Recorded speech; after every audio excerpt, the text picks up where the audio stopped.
Wanita dengan paras cantik ini adalah gambaran penghuni rumah bordil di masa-masa perjuangan kemerdekaan Indonesia. Mereka menyuguhkan kemolekan tubuhnya kepada siapa saja dan bahkan kaum penjajah untuk dinikmati. Tak sekedar untuk memuaskan nafsu para hidung belang, ternyata mereka juga sedang melayani Bung Karno dalam waktu yang bersamaan.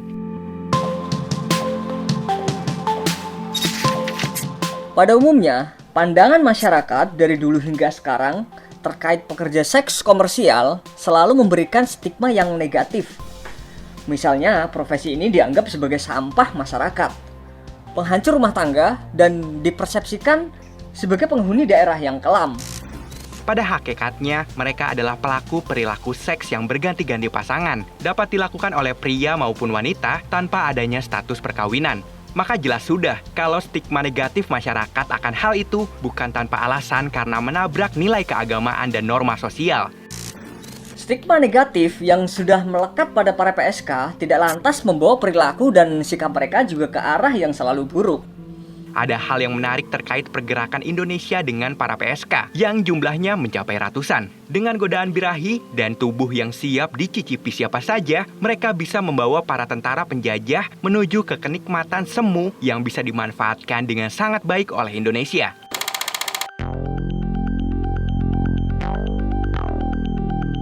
Perjalanan heroik 600-an PSK diawali ketika pendirian Partai Nasional Indonesia atau PNI di Bandung.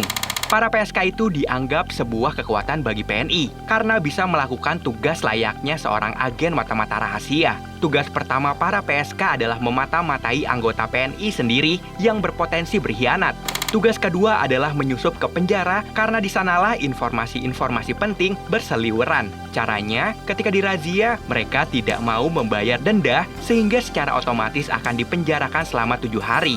Jadi selama 7 hari itulah para PSK mengumpulkan informasi-informasi yang dibutuhkan. Tugas lain yang lebih konyol adalah membuat pikiran para polisi Belanda kacau. Para pelacur juga disuruh menggoda si polisi ketika bersama sang istri dan banyak tugas penting lainnya.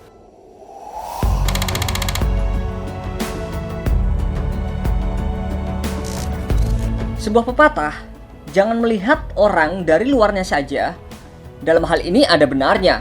Bahkan, para PSK itu dipuji sebagai para loyalis sejati yang mau menjalankan perintah sebagai mata-mata untuk kepentingan pergerakan. Pujian itu juga bukan tanpa alasan, karena strategi melibatkan PSK dalam pergerakan kemerdekaan menuai hasil yang positif. Pengguna jasa wanita kupu-kupu malam ini kebanyakan para polisi kolonial. Dari mereka, para PSK mendapatkan banyak informasi.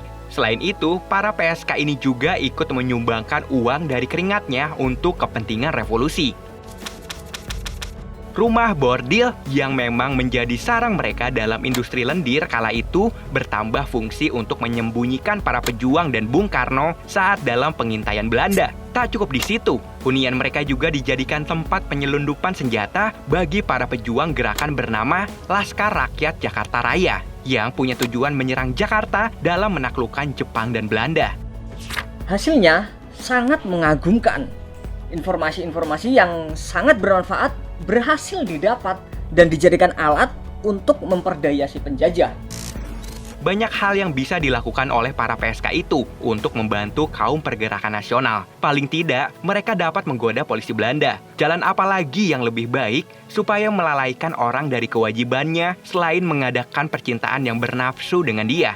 Hunian mereka yang dijadikan tempat penyelundupan senjata para pejuang pun berjalan sangat mulus karena tidak adanya kecurigaan sama sekali dari pihak penjajah. Ternyata, selain memang keinginan dari si PSK itu sendiri yang terlibat dalam pergerakan kemerdekaan Indonesia, sosok pencetus ide gila ini adalah memang Bung Karno itu sendiri. Meskipun stigma negatif yang melekat pada PSK begitu kuat, Soekarno tidak terlalu ambil pusing karena beliau sadar kemerdekaan hanya bisa diraih dengan kerjasama di semua lini masyarakat. Jasa-jasa PSK terhadap pergerakan revolusi Indonesia banyak yang dituturkan Soekarno pada Cindy Adams, penulis buku penyambung lidah rakyat. Pelacur adalah mata-mata yang paling baik di dunia, dan bahkan secara khusus, Bung Karno menyatakan kekaguman dan rasa terima kasihnya atas jasa para kupu-kupu malam ini.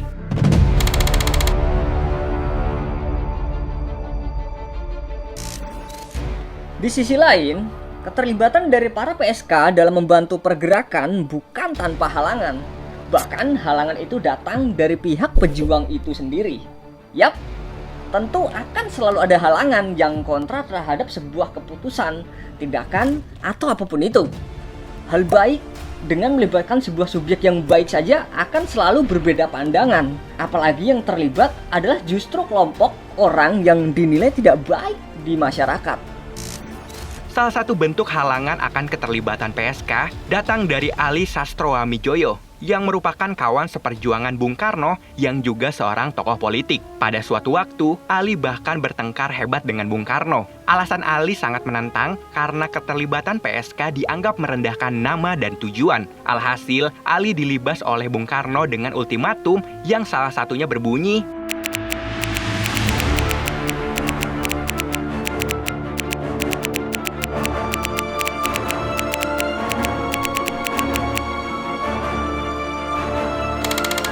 sikap Ali yang menentang memang tidak salah, tetapi rencana Bung Karno juga patut untuk dicoba. Dalam sejarah lain juga diceritakan bahwa kaum pelacur punya andil dalam sebuah perubahan. Contohnya adalah pada abad ke-5 Masehi, ada perempuan bernama Theodora. Saat kecil, ia dan dua kakaknya dikirim oleh ibunya ke kota Konstantinopel untuk menjadi pelacur. Namun karena keberuntungannya, ia bisa menjadi seorang permaisuri. Setelah bertemu dengan kaisar yang sedang menyamar bernama John, Theodora menjelma menjadi permaisuri yang tegas dalam menindak pelaku pemerkosaan dan membantu menetapkan hak kepemilikan properti untuk perempuan di Konstantinopel.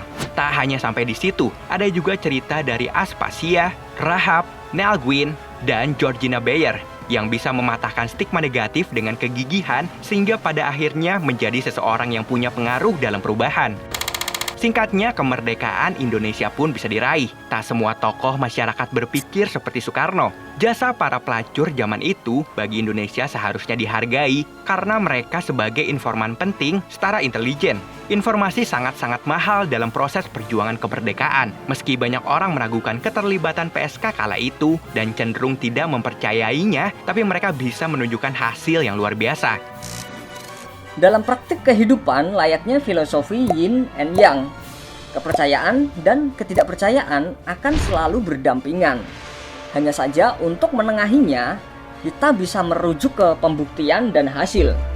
Biarlah orang-orang tidak percaya tapi bisa terbukti dan hasilnya positif, daripada orang yang selalu dipercaya dan dieluk-elukan pada akhirnya akan membuat angkuh dan membuat kesalahannya sendiri.